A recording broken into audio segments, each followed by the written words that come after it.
This is Shin Chiho, a boy who accidentally unleashed his hidden magical powers while busy dreaming about girls. And luckily for him, it turns out that his magical abilities activate only through physical contact with them. Eventually, our boy learns that he actually grows stronger the more he touches, allowing him to unlock his true powers.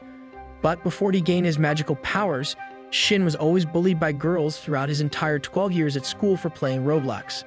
Then one day, he finally broke out of his introvert shell, allowing him to muster up some courage to confess his love to the most popular girl at school. After all, there's only a couple weeks left before everyone heads out to university, so what could go wrong?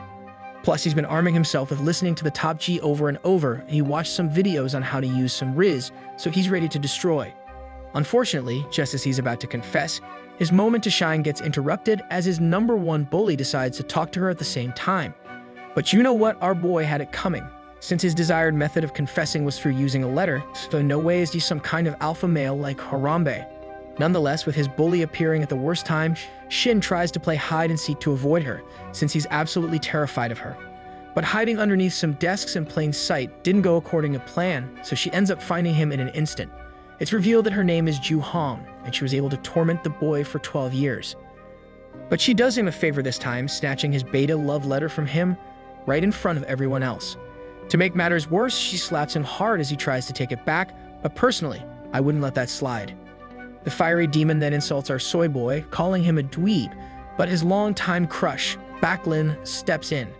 However, Hong ignores Lin since she's a menace from another mother, ready to expose our soy boy to the world.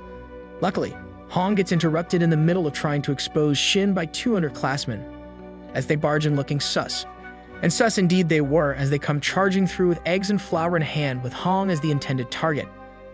Unfortunately, like an iron teammate, the girls totally whiff without AIM Labs practice, so Shin gets the brunt end of all things. It was at this moment he regretted his life decisions, since he could be playing Blocks Fruits or Front Lines right now instead. But at least his crush was worried about him, and he also about to triangulate some of her beauties at work, even if it were for just mere seconds. Now let's fast forward a couple months after high school graduation. With Shin being Asian, he gets unlucky, as there's no such thing as summer break, since he has to go study every day and every night no matter what. There's no escaping the inevitable, as there's always some Asian kid somewhere around the world better than you in what you're doing. But there is one good thing about staying in school, and that's when the girls all stay the same age but you grow older. In Shin's case, he gains the ability to see the prime ages or even the peak of beauty, so he says it's not too bad. Suddenly, out of nowhere, Shin receives another slap in the face after watching classmates accidentally drop some books. After looking up, he discovers it's actually Hong, and she only slapped him just to get his attention, while also telling the girls he's been looking at undies. Now imagine finally leaving high school and you end up having to spend another year with the person you hate the most, since that's probably Shin right now. On the bright side, Shin gets highly motivated to study at the sight of Hong, just so he could finally live freely, just like my farts. And so Shin trudges bravely on, hoping for one day to finally get a break in life. After finally making it home, Shin's day gets even worse, as no one will clean his toilet now, due to his mom leaving to attend the World Sorcerers Forum. So now he has to do even more work after a tiring day, but like a true single mom's kid, he tries his hardest to finish all his chores. As he cleans and tidies up the shrine, midnight hits, causing him to take a quick nap, but napping at this time ain't napping at all. And so he falls fast asleep, but then his body starts glowing with him still in front of the shrine. But it's revealed our boy is busy taking out his frustrations inside his own dreams, busy dreaming about sussy things, since he's unable to complete them in real life. Regardless, bro is the total opposite in his dreams, as he chads up spreading the banana trees to multiple girls, causing the mystical power to glow even more. It's almost as if he's getting stronger the more he destroys in his dream, so hopefully he stops being a soy boy. The next day, Shin heads back to school, but he starts complaining about having some kind of toothache. Then out of the corner of his eagle eye, he spots Lin and Hong heading towards the same prep school he's attending. It turns out that these two are actually best friends, and Lin is just here to accompany her friend as she was able to get into a top university. Nevertheless, Shin decides to just avoid all contact with the two, so he tries his hardest to walk on while staring at the ground. However, as he passes by Hong, a visible handprint appears on his face, almost looking like he just got freshly smacked. Then, out of nowhere, Lin calls Shin's name wanting to say hello, so she asks if he's heading straight to the prep center. We then discover that our boy is such a soy boy that he was actually trying to walk the opposite way the entire time just to avoid the two. And so he turns around to walk with them, due to Lin being so nice and welcoming. Unfortunately, he trips over a rock and proceeds to fall on top of his childhood crush. Under normal circumstances, this could totally be super romantic, but Hong with her honks is busy watching the entire ordeal unfold. Now, for the first time ever, he's almost able to succeed in getting as close to Lin as possible in real life, compared to his sussy dreams at night. With just his day beginning, his unfortunate luck leads to him getting Bruce Lee from the back, while Hong simultaneously calls him a super sussy baka. After finally getting thrown off Lin, Han decides to continue with a barrage of attacks, while screaming if he did it on purpose. As such, Shin braces for impact as he watches Hong wind up a massive hit, gunning straight for his face, just like the good old times. And so Hong whacks him with absolute force that could send her straight to the championships of the slap fighting series.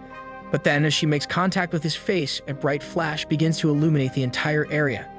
Shin is then sent flying to the ground, while Hong starts to yell that she's feeling like she's getting shocked from somewhere. With Lin wide-eyed and Hong fixated to her hands, our boy decides to just sit there, wondering why he didn't feel anything from the impact of Hong's slap. A few moments later, Hong's twin dragons passively activates, so she starts wondering what the heck is happening to her, as she's never felt something so peculiar before.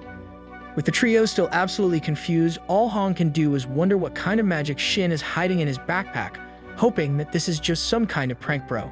But, unfortunately for her, our boy still has no clue that he accidentally unleashed some mystical powers within him after taking a nap by his shrine at home. Thus, the girls decide to leave him alone, with Hong still absolutely furious at him, wondering what kind of trick he played on her. Eventually, it dawned on Shin that maybe he actually leveled up for always getting beat up so often, just like in those anime he watches often. Fast forward the next day, he goes back to school like nothing ever happened, since it's totally normal to just ignore everything. Meanwhile, Hong begins to look unusually mysterious, and she even turns down an invitation from her friends to go clubbing. Upon eavesdropping on Hong, Shin gets surprised as he starts praying that she actually gets sick, just so he could have some peaceful time to himself. But speak of the devil, she ends up texting him, ordering her to finish mopping and to afterwards buy her groceries using his own hard-earned money. Of course, our soy boy complies, but Shin notices something unusual, as she added a banana tree wrapper at the end of her usual list. After cleaning, he goes on with his duty to Hong, but he starts thinking to himself who the boyfriend could be, since he hasn't really seen her spending time with a boy. Regardless, he swiftly buys everything on her list and proceeds to meet her at a nearby playground, but today he plans to man up. He then hikes himself up on his way to find her, as he wants to put a stop to her always taking advantage of him, since now it's affecting his ability to buy riot points. However, after finally finding her, Shin discovers Hong hiding in a corner, totally out of her usual self. No matter though, as our boy finally becomes a man, telling her to actually pay him back this time since he needs to buy some skins. With Hong unresponsive, Shin continues on his rant, telling her that from now on he's done being her delivery boy. Suddenly, she interrupts him by jumping on him like a zombie, pinning him to the wall. After taking a closer look at her face, Shin finds out that she's sweating profusely, almost as if she can't hold something in. She then abruptly kisses him, totally catching Shin by surprise as she continues to latch onto him like a leech.